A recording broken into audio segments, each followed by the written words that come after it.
Hey everybody, and welcome to the Dungeoncast. I'm Will. And I'm Brian. This is the podcast where we talk about everything Dungeons & Dragons, from deadly diseases to daring damage dealers. And today, we're diving into Liches. Liches.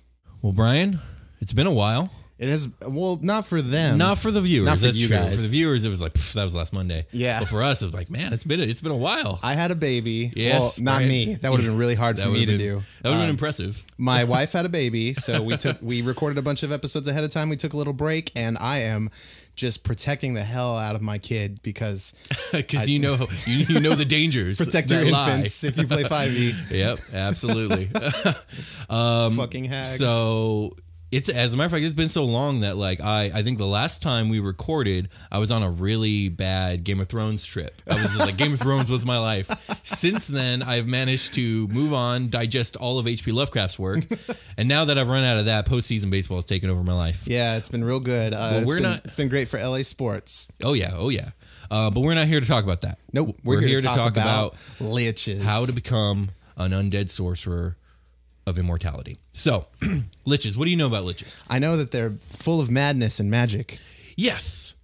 Generally speaking, yes. So this is cool. As a listener of the Adventure Zone, I actually got some good lore out of it. Yeah. A mage or wizard or something like that has to try to fuse their soul with magic. Is that right? No. Oh. Griffin made up a lot of shit. It was cool. You've led me astray. But pretty much none of the stuff out of the Adventure Zone when it comes to Lichdom stands true. As far as 5e. As far as 5e, yeah. Because some of it might. Make up whatever you want. I'm having right? trouble remembering some of the finer details, but I remember in the story arc where they meet the two Liches. What is it? The Wonderland story arc. Yeah. It was a cool concept, but that's not how Liches work in D&D, and we'll get into that. So teach me 5e. Yeah. So Lichdom, the origins of Lichdom. So I tried to do some actual history research on this, because the concept of a lich, which is basically a magic user, does some sort of dark ritual to become immortal. That's what it's all about. Right. That's kind of existed for a long time, but the word lich itself, it's a little bit unclear when that started becoming like the major use, because the Old English word for lich, it just means corpse. Okay. So it just means dead body. What's that Midway Games where you're... Gauntlet Legends? Gauntlet Legends. Yeah. Oh my gosh. Oh, the Lich. And the Lich in that one is just like some undead dude with an axe. Yeah. He's not a wizard at all. He's just like some undead executioner is what I think his motif was. That sounds right. It's been a while. Which I guess, in old school folklore, I guess that would technically be a lich. But that's Midway Games. Midway Games. But in current fantasy, like that's not what lich is anymore.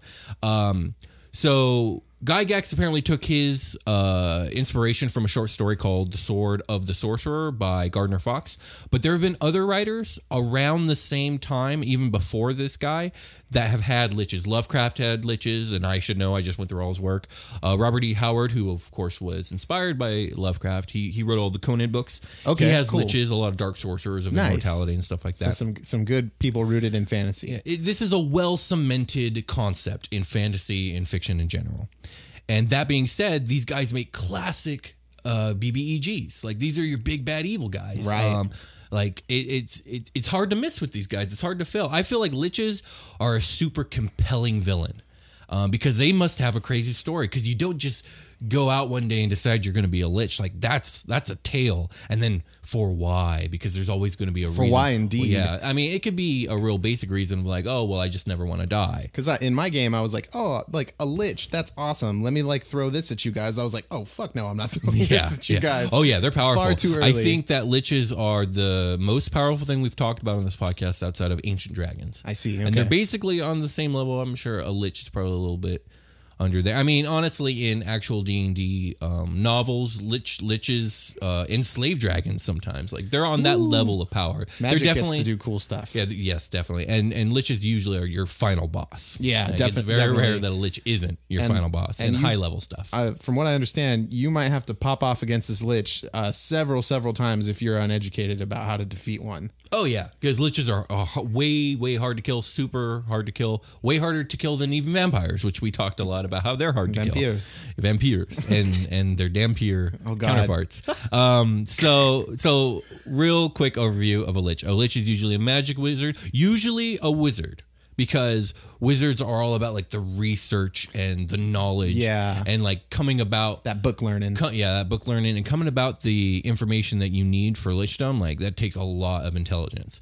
That being said, a sorcerer or warlock could probably manage this too, but just classically, it's a wizard that seeks out immortality by using dark rituals to bind their soul to an object that will become their phylactery. Yes, and that's what, as I understand it, you need to destroy that to destroy the lich. You do. Okay. Yeah, that's the only way to kill a lich. Okay. So the process of becoming a lich is really long and it's really difficult. And it's mostly in secret. As a matter of fact, I think in 5e in the Monster Manual, it basically says in order to gain the ritual, you have to seek out some greater evil power like Vecna himself or Orcus or something like that. Like it's not just something that you could research and find. And other lore, it's out there. The Necronomicon's out there. You just got to go find it. You know what I mean? Or of course, another lich could teach you if you manage to pull that off. Like, I mean, it could happen. Liches definitely have pawns, and like they usually have like broad schemes, and that requires other people of notable power and stuff like that. So like what I'm gathering right now, it sounds like this is like if you fought a vampire, this is like a super duper vampire.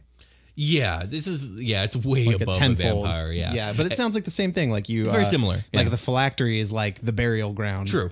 Yes. Okay. Yeah. No, you're definitely drawing the right parallels. That's absolutely true. And I think I said in the vampire episode that like vampirism is what a wizard does if he doesn't have what it takes to be a lich. Yes, you did say that. Yeah, because liches.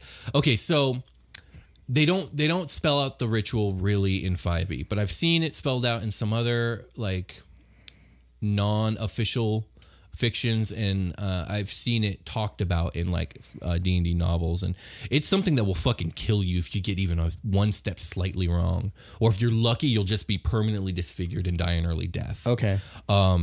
Here's the long and short of it. The phylactery is made with an appropriate object with special runes that you have to learn. Now the object has to have an interior, like because it's the interior, like a jar. Like a jar or a box or like a nice vase. A nice vase. Yeah, any of those things. It just has to have an interior, and it needs to be able to be sealed, because that's going to basically you're sealing your soul into it. Yeah, you don't want that leaking out. After you've done all the appropriate rituals and rune making and all the other dark shit that they don't talk about because they want it to remain a mystery, but I've seen some cool concepts for what you may have to do. There is a final ritual called the Ritual of Becoming, or Ceremony of Endless Night, in which the lich, or the lich to be the wizard, drinks a vial of poison that is also made with the blood of a sentient creature whose soul was sacrificed to the phylactery. You drink that, you die, and you rise up as a lich. So you have this inanimate object, and you sacrifice something to the inanimate object? Yes. So like... Basically, the soul that you sacrifice to the phylactery fuels the phylactery's power to keep your soul intact and safe in it. Yeah. I need this other life to bind my life to this life. And as a matter of fact, liches must then, for the rest of their lives, continue to feed its souls periodically. Shit. And we'll talk about what happens if they don't. They're forced to interact with the outside world, unlike a beholder can just chill. Yeah, no, you're absolutely right. A lich has to, at the very least, once every 10 years, feed a soul to their phylactery or whatever. Damn. Or it could be once a year. Or, that's left on up the blood to the DM. moon. Sorry, on the blood moon. I just watched something. American Horror Story. Oh, okay, there you go. It could be something totally like that. Yeah, absolutely. So that's the long and short of it. There's a little bit more to it than that. Liches, like most undead, are almost exclusively evil as fuck. That's because the road to becoming a lich is evil as fuck. I mean, even just that one bit of ritual requires that you sacrifice a soul of a sentient creature and then drink its blood. Like, in order to do that, you have to be evil. So you can't be a not evil lich. Like, you just can't. For sure. Okay. You have to do something inherently evil to be a lich. You can be a good lich. There is one way if you're an elf. There are fucking elves, man. I know. What the hell? There are these all this special treatment. I know, right? So there's a form of lichdom that elves can achieve.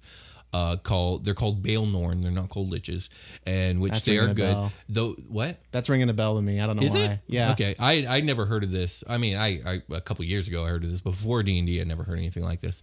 So basically, if a community of elves decides that there is a need for a Baelnorn, they can vote and then do what needs to be done to create one. Oh shit! Not create one, but turn one of their own into one. So that sounds like a neutral need. Yeah, so it's usually in order to guard something that like must be guarded, or essential lore keepers for like a historical event. We need to make a super being to prevent a greater evil. Exactly. It's always for some sort of greater good. And they don't say this because it's not explicitly stated, but I would imagine that they're magically bound to do these good things after they're transformed. Okay. Because like, what's going to stop a Baelnorn from originally turning into a Baelnorn for good, but then something happens that converting changes to Lichdom? Because there's no drawback. I researched a Baelnorn. There's no drawback to being a Baelnorn. Like, you're just super dope now. Cool. Thank you, other elves. But you're sacrificing spirits still? That's not clear. The rituals aren't the same. It's all in secret. Elves know how to do it, and they do it, and for some reason it's good. There is one way that's clear. The elven gods can create a Baelnorn, like, on their own. They could just be like, yeah, you're a Baelnorn now because we need you to be one. Like the goblin jester? Yes, very much so. Like like the oh my gosh, what's it called? The Nilbog. Yeah, it's not a jester. It's a Nilbog. It's like a jester. The jester is a thing that the goblins do in order to prevent a Nilbog from showing up. Yeah. Calling back to old episodes, people. Go watch the goblin episode. It was pretty cool. Gerblins. But first finish this episode. Yeah, please. If you want. So it's usually for some sort of greater good. There's no real drawback, but there are drawbacks to being a lich. Okay. For one, you always see liches as these undead as fuck looking corpse men. Yeah. Yet they don't rot because they're immortal. Now, the reason for that is, well, it's not explicitly stated, but I have read some really cool fiction on it where the process of becoming a lich, there's like ritualistic like slaughtering of like hundreds of people that gets involved. There's other rituals that you have to do that rapidly age your body, basically, to the point of like you're on the verge of death. Okay. And then you finally do die. They don't explicitly state how long it takes you to rise back up as a lichdom, so maybe it takes long enough that you rot and then you rise up as a lich. Oh, and then you're like that. Now you're nasty. Yeah, your body just all grim. I mean, but if you're a wizard, who cares? Like, change to alter self. Done. Yep, there you go. Polymorph. Done. So there it is. But generally, they're skeletal. They have burning points of light for their eye sockets. Like, they're scary as fuck looking. Like, yeah. Oh yeah, we got on the Dungeon Master's Guide. That actually is a Sararak. Please observe. One of the legendary liches. We'll talk a little bit about him in this episode. Okay. Let's go back to the periodically sacrificing of souls. Yes, let's. My favorite thing to do. If you're a lich, it's got to be. Because if you don't do that, your soul will begin to deteriorate slowly over time. And as that does, your form does as well. Oh. And if you neglect your phylactery long enough, you will become what is called a Demi Lich. Now, a Demi Lich is basically the lich is rotted to the point of all that's left is the skull. Right. Okay. And the skull. I've seen the photo. Yeah. And that's a Sararak as well. And we'll talk a little bit about him because his story is really interesting. And we'll get to him. Sweet. So the Demi Lich is kind of like descended into madness at this point. Yeah, I was going to ask earlier if like madness is inherently tied to lichdom. I thought it was, but I did all this research. I'm like, where the fuck okay. Where's all the madness? Where's all the madness? Okay, because let's pause on Demi Liches. I was always under the impression that regardless of how successful you are as a lich, eventually you will descend into madness. Okay. It is inevitable. I swear to God, I read this somewhere in some official D&D book. Shout out to us if that's like actual legitimate lore and I'm not crazy, but I swear that was a thing. Even Draco Liches knew that. Like, it was a way to extend your life, but in the end, you will still go mad. It's definitely highly suggested that madness can like result. Yeah, I swear to God, I read the monster manual. I went through a lot of Wikipedia stuff. I went through old books. I went through 4th edition. I couldn't find it. Maybe the madness is like a prerequisite. Like, you're already mad because you want to be a do some fucking fucking lich. crazy, horrible things too. And like, I don't, that drive me crazy. Like, yeah. Anyways, but Demi Liches definitely are mad because their mind has deteriorated. They've lost a lot of power, but they're still very, very powerful. Okay. And they're just like less intelligent, less powerful like lich monsters that are just ahead. So is there like they're what I want to say? There's like self-control, like their will to do their own thing. Is that like still 100% agency? Okay. Yeah, I mean, they're the big bad evil guy. Okay. There's usually not something above them unless it's like a god or something. Okay, so they still like have goals and things Oh, like yeah. that? I mean, yeah. The Liches are all about goals. I sure. like Liches because they have a tendency to be neutral evil. They don't give a fuck about laws or chaos. They give a fuck about whatever it is they became a lich for, whether it's to take over and like rule an empire, which like Vecna did for a while, or it's but most of the time it's trying to ascend to godhood. Like Lichdom for Vecna was seen as one more step towards godhood. And a lot of liches spend a lot of time in the astral plane. They project themselves into the astral plane and they're doing things there towards goddom. And this is why Demi Liches can be a thing, because a lot of times that's where they end up neglecting their phylactery, because interesting. When you're in the astral sea, maybe time doesn't flow right, or you get distracted because you're doing a bunch of stuff. And next thing you know, 20 years went by, you forgot to feed a soul to your come thing. Back you're like, shit, it's a little bit my worse. Tamagachi It's okay. I got died. this. Soul, please be okay. So yeah, that's the thing. Now some liches actually plan for Demi Lichdom. And they actually see this as almost like the next step towards being a god. And this confused me when I read this. I was like, how? You deteriorate. That's stupid. Mm-hmm. So a Sararak, I hope I'm saying his name right. That's how I've always pronounced it. But a Sararak, basically what he did was he had a bunch of people build the Tomb of Horrors, which is a legendary Dungeons & Dragons dungeon, which will fucking kill your players. Sealed his body at the center of it. He had magical gemstones embedded into his fucking eye sockets that basically absorb the souls of things that he kills immediately. Sick. And then he astral projects in the astral sea to go do god stuff and try and become a god or whatever it is that he's planning. And he just leaves his body.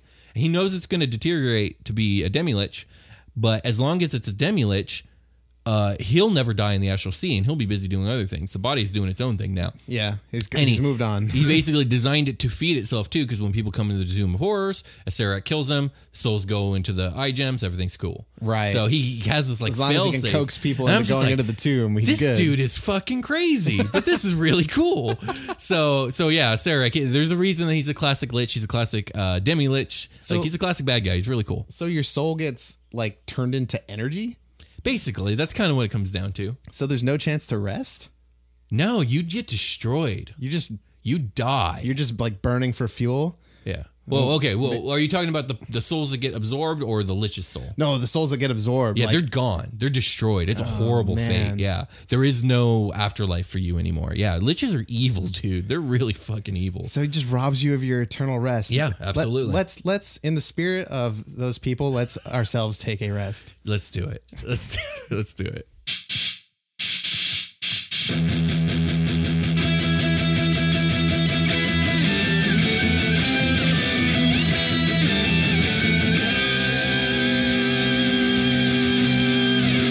Hey everybody, welcome to the part of the episode where we stopped talking about the last thing. It was scary, just like all these last few episodes. D&D's got a lot of scary stuff. Let's take a break. Let's chill. And let's talk about some people that are really important to us.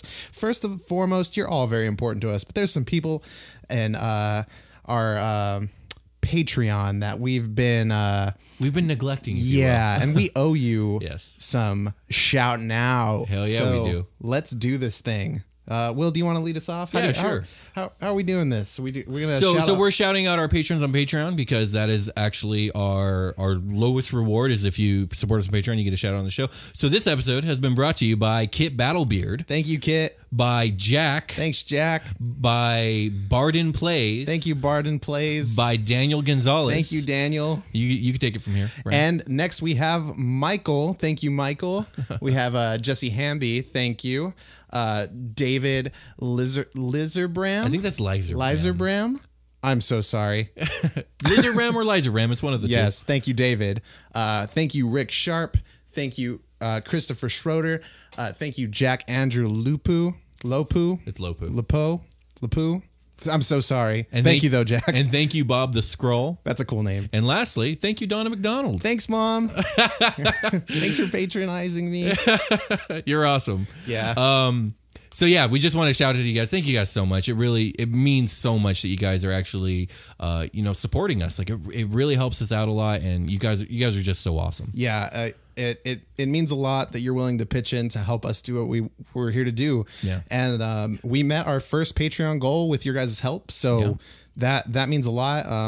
We're paying for the fees that it takes to put out the show, and we're coming up on a year of fees here because our 1 year anniversary podcast anniversary is coming up. It is totally coming up. Really cool. But I hope you're enjoying the bonus content that we're putting out for you guys, and the Halloween special is coming up pretty soon here. Yep, we're recording that really soon, and it'll be done by Halloween if everything goes well, and that'll be up for you on Patreon. That's up in our $10 reward tier with the holiday specials D&D Adventure Series. That's going to be in audio format only. Yes. Now, if you're interested in any of this bonus content, go ahead and check us out on Patreon. And if you're interested, feel free. Yeah, we're there at the Dungeoncast.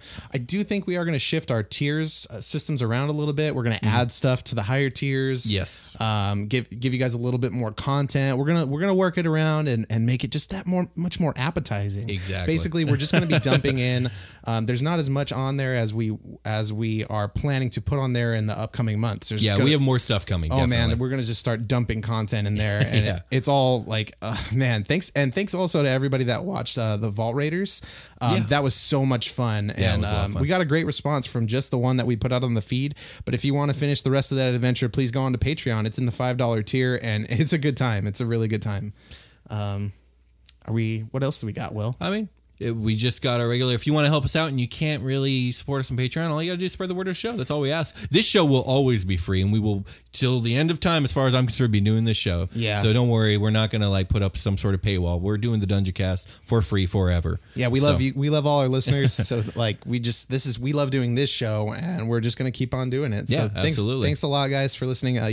Tweet a link out to our show. I think are we still running that? We're still running the contest that's giving away Xanathar's Guide, and dude, Xanathar's Guide is going to be dope as fuck. Yeah, it looks really good. Dude, the Monster Slayer Ranger, I'm super stoked for it. Sick. They got all kinds of cool stuff. I think they got 3 new archetypes for the Barbarian. I saw that they have the College of Glamour for the Bard. They're slowly releasing tidbits, and it's looking real juicy. So we're giving away 2 copies. All you got to do to enter this contest is tweet a link to our show with the hashtag Dungeoncast. I will find it.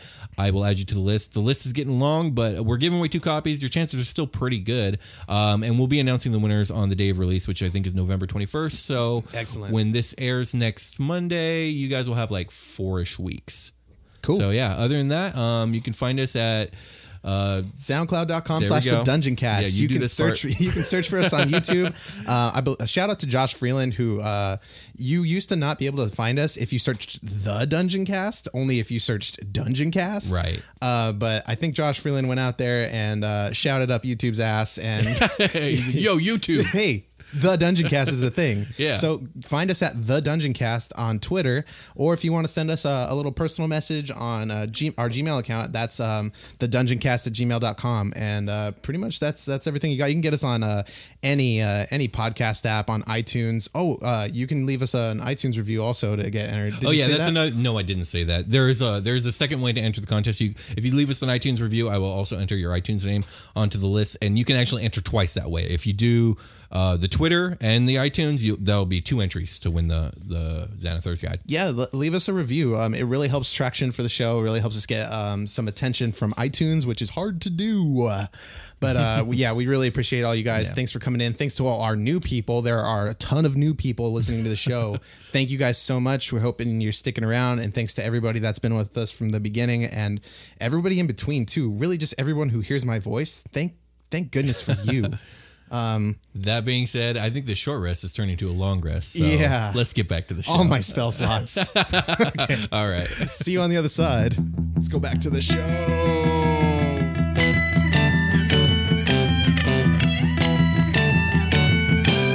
All right, back to Liches. Back to it. So dragons can become Liches. They're called Draco Liches. Do they also get stitches? I don't know. I don't think Liches get stitches, man. They're too powerful. No, that's not what I heard. Okay, well, okay. They're pretty much the exact same thing. They're just dragon Liches. Now there is a little bit of lore there. When a dragon does this, they're actually sacrificing a lot because they actually are sacrificing any ties to dragonkind. Yeah, their pride. They're sacrificing their pride. Yeah, only the most narcissistic of dragons do this. Because, really? Yeah, because by doing this, whether you're metallic or chromatic, you are now cut off from Tiamat or Bahamut. They disown you. Ooh. All other dragon kind will fucking hate you. I think you even lose the dragon keyword. So like a ranger that specializes in hunting dragons, they don't get Draco Lich. Like you are not a dragon anymore. You're a lich now. You're a lich now. Oh, yeah. shit. So they're sacrificing a lot there in a way, and that's why only the ones that are super super egotistical do this.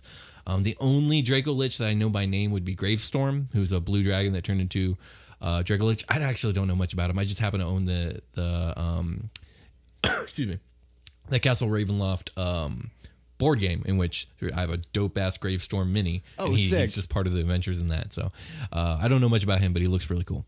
So other notable liches, Vecna. We talked a little bit about him. He was trying. We'll talk about him in depth in the Vecna episode. Off the top of my head, I'm just trying to think of his story. Like he was a mighty emperor. Okay. Who he was a lich who just fucking ruled. He had like this vampire second in command named Cass, and he's a big part of the Vecna mythos. He actually betrays Vecna and kills him.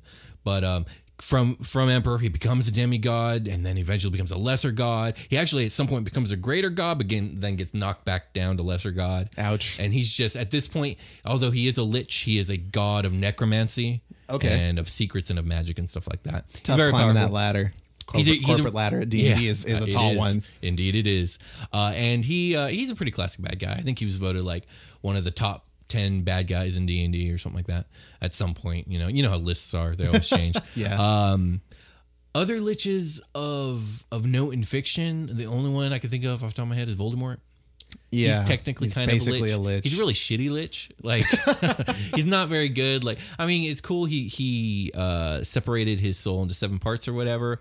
But look how hard it was just to get him to come back. Most liches, they just come back real fast. Like I think of 1d10 worth of days. They're just auto pop back into existence. Yeah, just automagically. We didn't talk about that as in depth as I wanted. Let's talk about that a little bit. Killing a lich, you have to destroy their phylactery. Right. It's literally the only way. And well, first you got to destroy the phylactery, and then you got to kill the lich before they make another one. Oh, they can just make another one? The phylactery. So their soul just like... I guess the soul would just kind of go back to them. Maybe I'm wrong on this, but I'm pretty sure if you destroy the phylactery, that's not an auto kill. I'm pretty sure you have to kill them too. Yeah, I think that's how it is. So I would think the soul goes back to the body. I'm pretty sure when you destroy the phylactery, the lich is going to know, and he's either going to flee and go make another phylactery. Because he's like, what the fuck, my soul? Yeah. Oh, shit. Yeah, so killing a lich should be incredibly difficult. Huh. That's interesting. And with their also, soul, maybe their soul just... I'm imagining one of those scenes like in like Meet the Family or Meet the Fockers where they break the... They break the urn and the ashes go everywhere or whatever. Mm-hmm. Except it's like the lich soul like spills all over the floor. Yeah, I guess it would be something like that. Speaking of phylacteries, there's a lot of ways you could approach making and hiding a phylactery. Like a lot of liches will, like, okay, Voldemort, for example, he decided to do things that like were of note to him, which is the stupidest thing you could fucking do. Like, because people can figure that out, as they did in the story of Harry Potter.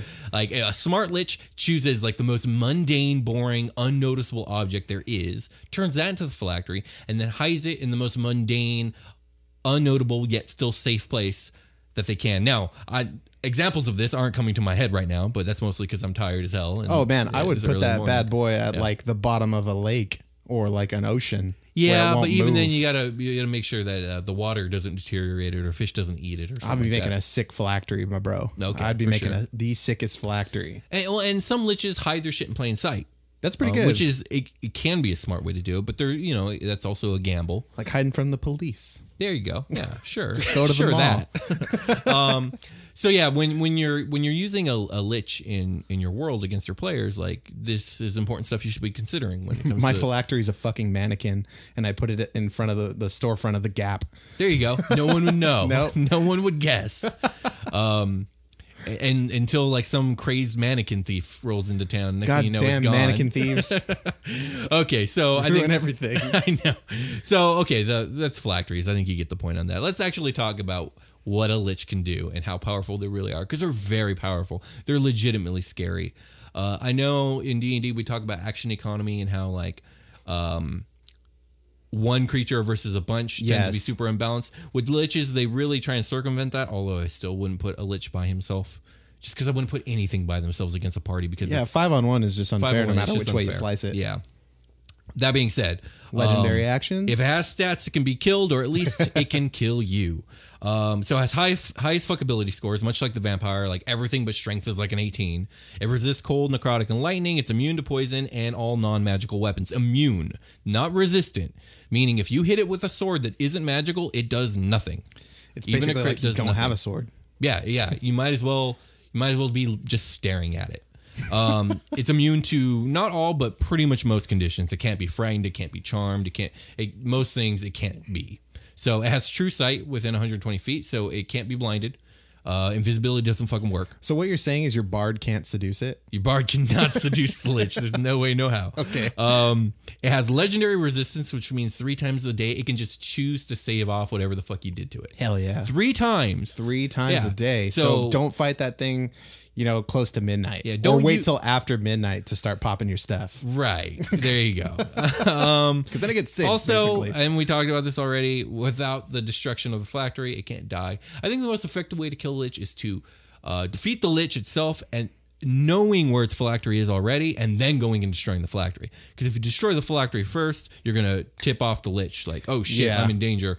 Better make a new one, hide it here. Better make a new one, hide, flee, and all that stuff. So you kill the Lich, already knowing where the phylactery is, and then destroy the phylactery. For sure.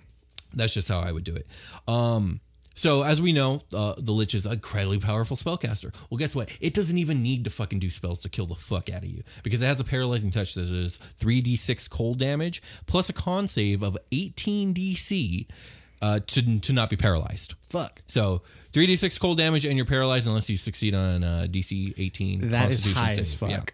Yeah. It has legendary actions, which I think we've already talked about. Those are but they're dragons. basically extra actions that they get on their turn.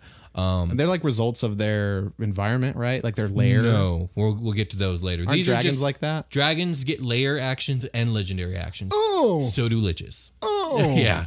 No, the way legendary actions work is they're given 3 legendary points, and there are certain actions that cost a certain amount of points. Okay, and they can spend all 3 points every turn. Oh. Yeah. So for their legendary actions, you have Frighten Engage, which is a Wisdom save with a DC 18 to not be frightened. So there that is. Cool. There's also Disrupt Life. Each living creature within 20 feet makes a DC 18 Constitution save, 66 necrotic on a fail, half on a success. And all your tax documents get burned. Yep. Instantaneously there just it is. burned. Yep. That'll disrupt your life. So it can just do all those things. Okay. All right. Next, let's talk about spells. And he steals all your rims on your car. Yeah, of course. Yeah, just ruins your life. But so the Lich has so many fucking spells. It's an 18th level spellcaster, so it's basically has the spell slots of an 18th level wizard with a spell save DC of 20. All the other stuff was 18. All its actual spells you have to save a 20. So if you have a 0 or if you have a negative on any of your stats for saving, you have automatically lost to this thing, right? Yeah, absolutely. You're not going to succeed, period. End story, outside of stuff that's going to boost that. Right. Hopefully you have a cleric. And if you're fighting a Lich without a cleric, what the fuck are you doing? So Liches obviously have access to the entire wizard spell list. Well, I want to talk about like some of the more notable spells that they have access to because of this. Power Word Kill. Power Word Stun, Dominate Monster, Disintegrate, Finger of Death, Globe of Invulnerability, and much, much more, dude. Like, they're incredibly, incredibly powerful. Now let's move on to lair actions. Do they get Wish? I think so. Yeah, I think they get Wish. Because they get 9th level spells, so yeah. So yes, Wish Brian. is broken. Yeah, and Wish is broken. So yeah, good luck. Just good luck. Let's talk about not only do they get all these, but they also get lair actions. Although I think their lair actions are just really an excuse for them to be able to do more for some reason. Like, okay, with the dragon or with the vampire, the lairs actually, or the beholder, the layers are the thing actually doing the action. Yeah. And this is not that. Like a room comes to life or whatever. Yeah. Or like the volcano shoots lava plumes at you. Exactly. With the Lich, it's not that. It's just, the Lich just does more shit. Okay. And I got it written down. So actually I printed this out because I didn't want to say anything wrong. So layer actions. Now, all these actions occur on a roll of 20 in an initiative count. So like whatever you guys roll is what you roll, and then 20 wherever that lands between you guys. That's when the layer goes off. Holy crap! Yeah. And I think you get to choose one option, but these are the 3 options. So a Lich rolls a D8 and regains a spell spot of that level or lower. So it's not going to run out of spells. Good luck with that. Okay. The Lich, here's another action. Lich targets one creature that it can see within 30 feet, and a crackling cord of negative energy tethers the Lich to the target, and the target must make a DC 18 Constitution. On a fail save, the Lich takes half the damage. Wait, let me reread this. Whenever the Lich takes damage. So you do massive damage on the Lich. The Lich can then automatically tether itself to another player and take half the damage and send the other half of the damage to that down player. The tether. So damn. That's pretty fucked up. Ouch. And then lastly, the Lich calls forth spirits of creatures that died in its lair. These apparitions materialize and attack a creature that the Lich can see within 60 feet. Target must succeed a DC 18 Constitution save, or take 15d6 necrotic damage on a failed save, half as much on a success. Then the apparitions disappear. So they're not even monsters you can fight. They just show up, fuck you up, and disappear. So yeah, no, Liches are very, very powerful. Like, you shouldn't be fucking with one unless you're like a group of like level 16s or higher. You better know what you're doing. You better know what you're doing go in too. there, Yeah. regardless. Yeah, they're scary, and they should be scary. Because like these are some of the biggest bads there are. Do your research. Yeah, they're top tier bad guys. So I don't know. You got any questions on Liches? Yeah, I had a question about. So they're trying to reach godhood a lot. Yeah, in a lot that can be one of their things. So they don't. And you mentioned like the Draco Lich has to sever its ties with its gods previous when it was alive, or in its dragon form. And so, is there like a god that like would domain over Liches? Is there like maybe Vecna, kinda, except for necromancy type? Necromancy. Yeah. He rules necromancy. Like, he doesn't control all Liches, but a lot of Liches, I would say, definitely pay homage to him. Okay. He's definitely a role model, if you were, or something to aspire to. I see. Yeah. So, I mean, because Vecna became a god. He did it. He did the dang thing. Like, other Liches would want to emulate that. Right. And maybe some other Liches have less lofty ideals or more lofty ideals, but it's really up to you as a dungeon master. Part of what makes Liches so compelling as villains compared to other monsters is like, well, they're people. They're crazy and they're super evil, but they're hyper intelligent, super long goal oriented people. So, like, as a dungeon master, you should be thinking, well, what motivates the Lich? And honestly, like, remember, because they're people, they're flawed. So, like, the Lich may be evil and relatively soulless, but, like, there's still going to be things about its history that might, like, I don't know, you might be able to manipulate its emotions by, like, fucking up its homeland or something like that. If it still has ties to that. If it might not, it's a Lich. But, like, remember that they're people. They have feelings. Yeah, they have feelings. Like, even if they're evil feelings, like, so I don't know. Like, so that's like a lot of who is this person, where are they from, and what would it mean for them to want to become a Lich and then become the Lich. I think a big part of taking down a Lich is your players learning about, well, who was this person? Yeah. Like, how can we exploit anything we can get on this guy or girl, and move forward from there.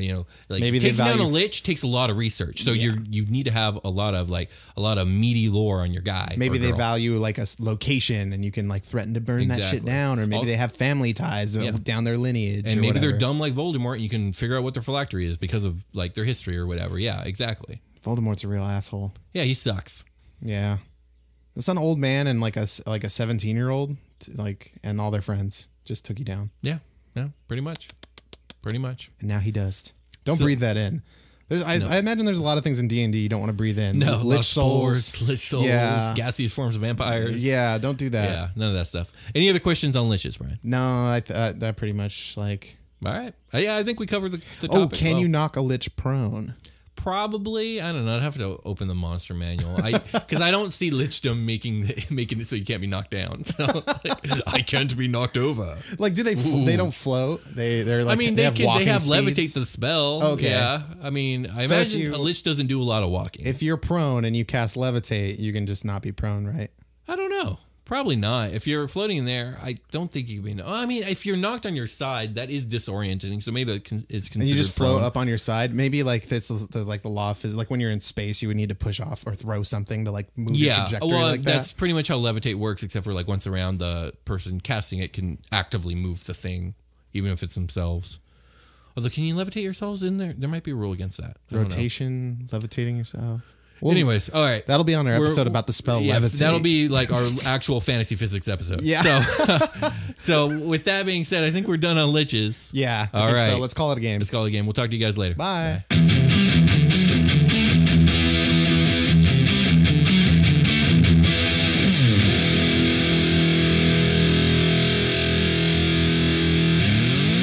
The Dungeoncast.